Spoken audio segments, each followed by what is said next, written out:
পলাশ, জরুরি যে সকল এলাকা আছে সেখানে এবং বিশেষ করে যে জরুরি এলাকা সেখানকার সার্বিক পরিস্থিতি আমাদেরকে জানাবেন।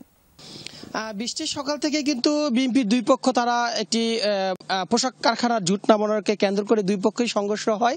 এতে করে কিন্তু তারা দেশীয় অস্ত্র ব্যবহার করে প্রায় 5 জন আহত হয় এবং যারা স্থানীয়ভাবে কিন্তু দেখেছি 2 জনকে চিকিৎসা দেওয়া হয়েছে এবং 3 জনের অবস্থা কিন্তু খুবই খারাপ। তাদেরকে গাজীপুর সদর হাসপাতালে নেওয়া হয়েছে, সেখানে তাদেরকে ট্রিটমেন্ট দেওয়া হচ্ছে। পাশাপাশি যদি বলি যে শুধু গাজীপুর কোনাবাড়ি যে জরুন এলাকায় নয়, গত কয়েকদিন যাবত কিন্তু আমরা দেখে আসছি গাজীপুরের বড়বাড়ি, বুটবাজার, গাজীপুর সদর, শ্রীপুর সহ কাশিমপুরে প্রায় কয়েকটি ঘটনায় ঘটেছে। বিএনপির দুই পক্ষই কিন্তু তারা জুট ব্যবসাকে কেন্দ্র করে অর্থাৎ তাদের দখলে নেওয়াকে কেন্দ্র করে তাদের মধ্যেই দুই গ্রুপের সংঘর্ষ হয়। এতে করে কিন্তু আগ্নেয়াস্ত্র এবং দেশীয় অস্ত্র ব্যবহার করে কিন্তু বেশ আহত হয়েছে এবং আমাদের সহকর্মী সহ সাংবাদিক কর্মীদেরকেও কিন্তু এক প্রকারে জোরপূর্বকভাবে তারা বাধা সৃষ্টি করে কিন্তু তারা কার্যক্রম করছে। বেশ কয়েকবারই কিন্তু আমরা তাদের সাথে আমরা কথা বলার চেষ্টা করেছি, কিন্তু আসলে তারা যেভাবে দেশীয় অস্ত্র এবং আগ্নেয়াস্ত্র ভয় দেখিয়ে তারা মূলত এই কার্যক্রমগুলো চালিয়ে যাচ্ছে। বৃষ্টি শুনছিলাম, ধন্যবাদ জানাচ্ছি আপনাকে পলাশ।